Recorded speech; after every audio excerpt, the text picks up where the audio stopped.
Filosofi melibatkan pemikiran yang mendalam tentang berbagai konsep, ide, pertanyaan mengenai keberadaan, pengetahuan, nilai, logika, etika, dan banyak hal lainnya. Seseorang yang aktif dalam pemikiran filsafat cenderung memiliki pengakuan dan pemahaman yang lebih mendalam tentang berbagai aspek kehidupan. Namun, tidak semua orang yang berpikir secara aktif dianggap sebagai seorang filsuf. Berfilsafat melibatkan tingkat refleksi dan analisis yang lebih mendalam daripada hanya sekedar berpikir. Orang yang berfilsafat secara aktif seringkali menentang asumsi-asumsi yang mendasari pemikiran mereka, mempertanyakan konsep-konsep yang dianggap sebagai suatu kebenaran dan mencari pemahaman yang lebih mendalam tentang alam semesta dan kehidupan manusia. Secara umum dapat dikatakan para filsuf pra-Socrates yang berusaha membebaskan diri dari belenggu mitos dan agama asalnya. Socrates menyumbangkan teknik kebidanan dalam berfilsafat, bertolak dari pengalaman konkret melalui dialog seseorang diajak Socrates sebagai sang bidan untuk melahirkan pengetahuan akan kebenaran yang dikandung dalam batin orang itu. Dengan demikian, Socrates meletakkan dasar bagi pendekatan deduktif. Pemikiran Socrates dibukukan oleh Plato, muridnya, hidup pada masa yang sama dengan mereka yang menamakan diri sebagai sofis, yang berartikan yang bijaksana dan berpengetahuan. Socrates lebih berminat pada masalah manusia dan menempatkannya dalam masyarakat, dan bukan pada kekuatan-kekuatan yang ada di balik alam raya ini atau para dewa dewi mitologi Yunani. Pada masa Yunani kuno berkembang pemikiran mengenai mencintai kebenaran atau pengetahuan yang merupakan awal proses manusia mau menggunakan daya pikirnya, sehingga dia mampu membedakan mana yang real, mana yang ilusi. Jadi orang Yunani juga awalnya sangat percaya pada dongeng-dongeng, mitos maupun tahayul, tetapi lama-kelamaan mereka mampu keluar dari pengaruh mitologi dan mendapatkan dasar pengetahuan ilmiah. Karena manusia selalu berhadapan dengan alam yang begitu luas dan penuh misteri, timbul rasa ingin mengetahui rahasia alam itu, sehingga filosof alam berkembang pertama kali pada periode filsafat Yunani, yang mana periode filsafat Yunani ini merupakan periode yang sangat penting karena terjadi perubahan pola pikir manusia dari mitosentris menjadi logosentris. Pola pikir mitosentris yaitu pola pikir yang masyarakat yang sangat mengandalkan mitos untuk menjelaskan fenomena alam. Malam hari dengan pemandangan langit yang indah memang dapat membangkitkan rasa ingin tahu manusia untuk memahami kebenaran dan arti dari kehidupan. Dalam perspektif filsafat, pemandangan langit dapat membawa manusia kepada pertanyaan-pertanyaan filosofis tentang eksistensi, kebenaran, dan makna hidup. Oleh sebab itu, malam hari dan keindahan alam semesta memang memiliki nilai yang sangat penting dan dapat mempengaruhi pandangan manusia terhadap dunia. Dalam berfilsafat, angan-angan dapat menjadi langkah awal dalam melahirkan gagasan-gagasan filosof. Pada awalnya, seseorang mungkin memiliki angan-angan atau impian tertentu tentang hal-hal yang menyertainya dalam kehidupan sehari-hari. Kemudian, dari angan-angan tersebut, seseorang dapat menemukan pertanyaan filosof yang muncul seperti, untuk apa saya hidup? Atau apa arti dan tujuan hidup saya?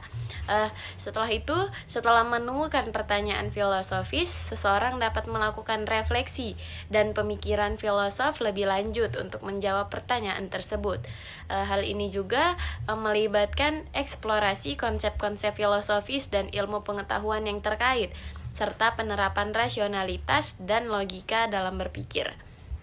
Melalui proses ini, seseorang dapat melahirkan gagasan-gagasan filosofis yang kemudian dapat diuji dan dikembangkan lebih lanjut melalui diskusi dan analisis dengan orang lain.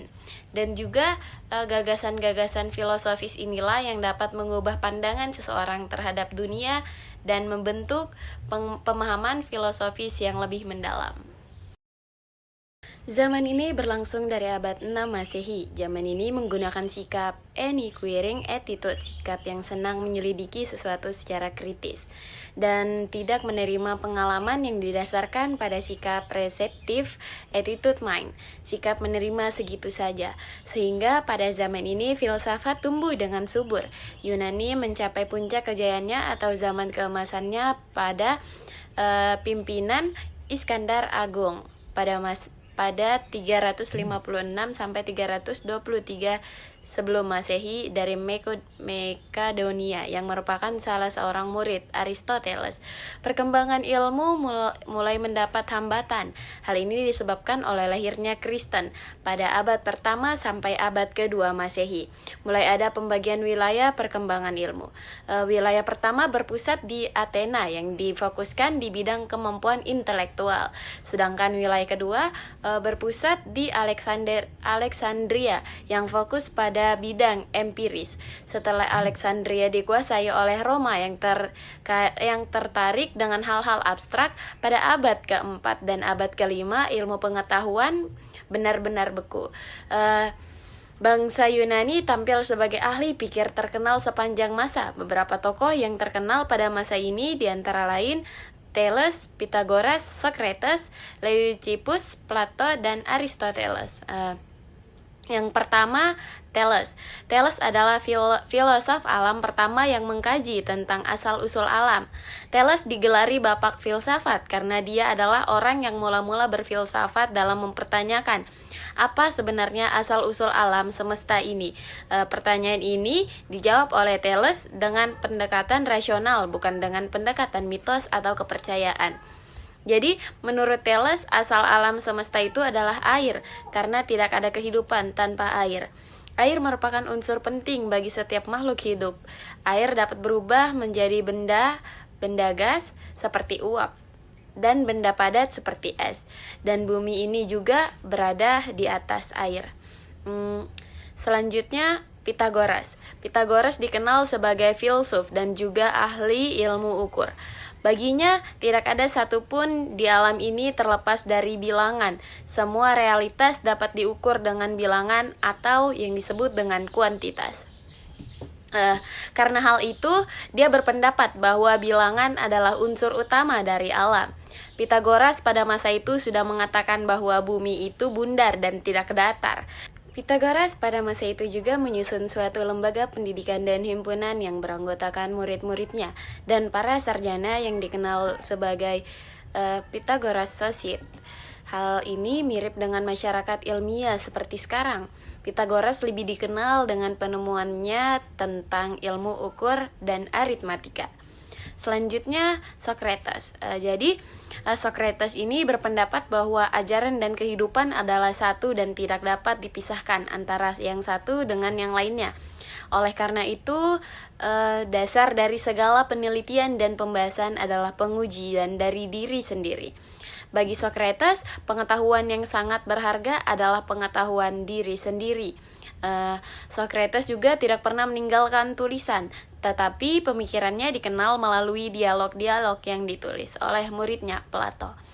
Metode Socrates ini dikenal sebagai maieutika tekne atau ilmu kebidanan. Jadi suatu metode dialektika yang melahirkan kebenaran. Oke, selanjutnya Demokritus adalah orang pertama yang memperkenalkan konsep atom. Maka dari itu Demokritus dikenal sebagai bapak atom pertama. Demokritus juga menjelaskan bahwa alam semesta tersusun atas atom-atom. Atom adalah materi terkecil yang tidak dapat dibagi-bagi lagi. Jadi bentuk atom itu bermacam-macam dan benda-benda itu terus bergerak tanpa ketentuan. Gerak itu menimbulkan benturan hingga terjadi pusaran-pusaran seperti gerak pusaran air. Selanjutnya, Plato. Plato ini bertitik tolak dari polemik antara Parmenides dengan Heraklitos. Jadi Parmenides menganggap bahwa realitas itu berasal dari hal satu yang tetap dan tidak berubah, sedangkan Heraklitos tersebut bertitik tolak pada banyak hal yang selalu berubah. Terus juga Plato memadukan kedua pandangan tersebut dan menyatakan bahwa selain hal-hal yang beraneka ragam dan yang dikuasai oleh gerak serta perubahan-perubahan itu, sebagaimana yang diyakini oleh Heraklitos, tentu ada yang tetap, yang tidak berubah sebagaimana yang diyakini oleh Parmenides. Plato juga menunjukkan bahwa yang berubah itu dikenal dengan pengamatan, sedangkan yang tidak berubah dikenal oleh akal. Dan juga di sini Plato berhasil menjembatani pertentangan yang ada antara Heraklitos dan Parmenides. Selanjutnya, puncak kejayaan filsafat Yunani terjadi pada masa Aristoteles. Aristoteles ini adalah murid Plato, seorang filosof yang berhasil menemukan pemecahan persoalan-persoalan besar filsafat yang dipersatukan dalam satu sistem, yaitu logika, matematika, fisika, dan metafisika. Ia meneruskan sekaligus menolak pandangan Plato. Ajaran Aristoteles paling tidak dapat diklasifikasi ke dalam 3 bidang, yaitu metafisika, logika, dan biologi. Beberapa filosof besar Islam dan konsep-konsep filosofi yang mereka hasilkan. Yang pertama ada Al-Farabi. Ia dikenal sebagai The Scone Master. Setelah Aristoteles, Al-Farabi menyatukan filsafat Yunani dan pemikiran Islam dan menciptakan 3 kategori pemikiran, yaitu pemikiran politik, metafisik, dan etika. Salah satu konsep penting dalam pemikirannya adalah madrasah aliyah atau kediaman. Sebuah kelompok, ide ini sangat penting dalam membentuk sistem pendidikan di dunia Islam. Selanjutnya ada Ibnu Sina. Jadi ia dikenal sebagai Avicenna di Eropa. Kontribusinya yang besar adalah dalam bidang filsafat dan kedokteran. Salah satu konsep penting dari Ibnu Sina adalah konsep tentang wujud. Menurut Ibnu Sina, wujud terbagi menjadi wujud yang memungkinkan atau mukmin al-wujud, dan wujud yang harus ada wajib al-wujud. Selanjutnya ada Al-Ghazali. Ia dijuluki sebagai Hujjatul Islam atau bukti dari Islam. Kontribusinya yang penting adalah dalam bidang Islam, filsafat, dan mistisisme. Al-Ghazali mendiskusikan konsep tentang takdir, kebebasan, dan tanggung jawab manusia. Ia mengajarkan bahwa manusia memiliki kebebasan untuk memilih tindakan mereka, tetapi mereka harus bertanggung jawab atas hasil dari pilihan mereka. Selanjutnya ada Ibnu Rushd. Ia dikenal sebagai Averroes di Eropa. Kontribusinya yang penting adalah bahwa ia mencoba menghubungkan antara filsafat Yunani dan Islam. Salah satu konsep penting dari Ibnu Rushd adalah tentang hubungan antara akal dan agama. Ia mengajarkan bahwa akal dapat digunakan untuk memahami ajaran-ajaran agama dalam hal-hal yang tidak bertentangan dengan akal. Ilmu yang berlandaskan pada konsep Al-Quran memiliki penting yang sangat besar dalam kehidupan seseorang. Adapun berdasarkan konsep Al-Quran yang sangat penting adalah yang pertama memberikan pandangan yang luas dan mendalam tentang berbagai aspek kehidupan. Al-Quran tidak hanya memberikan pandangan tentang ibadah, tapi juga tentang muamalah, ilmu pengetahuan, seni, tata sosial, dan lain sebagainya. Selanjutnya, menyediakan standar etika dan moral tinggi yang dapat menjadi pedoman bagi perilaku manusia. Al-Quran juga memberikan petunjuk tentang cara hidup, menyelesaikan masalah, memperbaiki diri, dan hubungan antar sesama manusia di lingkungan sekitar. Selanjutnya, mengajarkan manusia menilai kebenaran dan kebaikan dari banyak sudut pandang. Al-Quran mendorong umat muslim untuk berpikir kritis dan mempertanyakan hal-hal yang tidak jelas, meningkatkan keimanan serta pemahaman tentang agama. Al-Quran juga memberi pemahaman yang mendalam tentang konsep-konsep agama Islam dan memberikan perspektif yang lebih dalam tentang misi kehidupan manusia di dunia. Oleh karena itu, ilmu yang berlandaskan pada konsep Al-Quran sangat penting bagi umat muslim untuk meningkatkan kualitas hidup mereka. Sekularisme Barat dan filsafat Islam adalah dua pendekatan yang berbeda dalam pemahaman tentang peran agama dalam kehidupan publik. Adapun penjelasan tentang konsep sekularisme barat dan filsafat Islam. Yang pertama, mengenai sekularisme barat. Sekularisme barat dimaksudkan untuk memisahkan agama dengan urusan negara. Jadi konsep ini lebih cenderung melihat agama sebagai hal private yang tidak seharusnya campur tangan dalam masalah politik dan urusan publik lainnya. Pemisahan antar negara dan agama telah memungkinkan antar negara dan agama telah memungkinkan negara-negara barat untuk mengadopsi sistem pemerintahan yang lebih sekular dan demokratis. Selanjutnya, filsafat Islam. Filsafat Islam ini memahami bahwa agama memiliki peran penting dalam kehidupan dan politik. Dan juga dalam filsafat Islam, agama dan kehidupan publik dipertimbangkan sebagai sesuatu yang tidak dapat dipisahkan. Keyakinan akan Tuhan dan nilai-nilai agama harus membentuk dasar moral dan hukum untuk memastikan keselamatan dan keadilan bagi seluruh masyarakat. Meskipun konsep sekularisme barat dan filsafat ini memiliki perbedaan, namun keduanya memiliki nilai-nilai penting dalam kehidupan manusia. Sekularisme barat dapat membantu mewujudkan demokrasi dan menjaga kebebasan individu untuk beribadah. Sementara filsafat Islam juga dapat membantu memastikan bahwa keputusan publik didasarkan pada nilai-nilai moral yang tinggi dan keadilan bagi seluruh masyarakat. Oleh karena itu penting bagi kita untuk memahami kedua konsep tersebut dengan baik sehingga dapat membuat keputusan yang tepat dan bijak dalam kehidupan. Penyelidikan atau pembagian filsafat menurut objeknya dilihat berdasarkan bidang studi atau objek yang menjadi fokus pemikiran filosofis. Adapun pembagian atau penyelidikan filsafat menurut objeknya yang pertama adalah metafisika. Metafisika ini menjadi fokus filsafat yang membahas tentang hakikat keberadaan alam semesta dan substansi yang mendasari seluruh keberadaan. Selanjutnya ada epistemologi. Epistemologi ini pembahasan yang terfokus pada sifat pengetahuan dan cara manusia memperoleh pengetahuan tentang dunia dan sekitarnya. Selanjutnya ada etika. Etika ini menjadi salah satu bagian dari filsafat yang membahas masalah nilai moralitas dan kewajiban manusia atau moral dan etika manusia untuk mewujudkan kebaikan. Selanjutnya ada politik. Jadi politik ini fokus pada tanggung jawab manusia di dalam masyarakat, hukum, dan kekuasaan dan sistem politik. Selanjutnya ada estetika.